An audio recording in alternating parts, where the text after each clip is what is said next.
extra minutes. Why are we back there for a second time? I didn't feel the first time that she'd done it. I think she was tried in the court of public opinion long before she went to trial, and she was found guilty.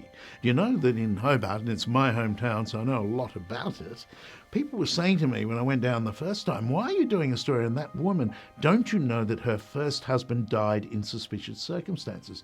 Now, her first husband was actually alive. He went to court every day to support her. I'd hate to think that anyone in the jury might have been under the misapprehension that her first husband was dead. But it's hard to get justice in a small town. Ask Lindy Chamberlain, and now ask Susan Neill Fraser. Bob Chappell and Sue Neill Fraser had been partners for 18 years.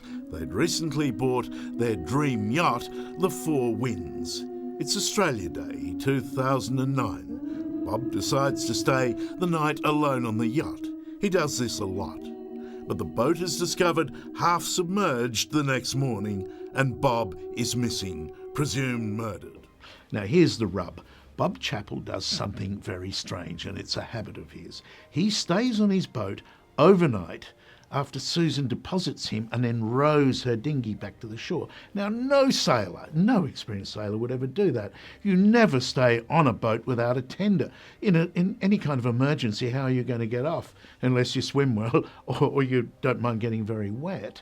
It just isn't done. So that any of those number of people who break into boats, once my boat, other people's boats, it's so common, any of those people, some of them homeless, some of them on drugs, break into the boat. They break into a boat where there's no tender because they think, hello, here's easy pickings, there's no one there, I'll have a bit of that.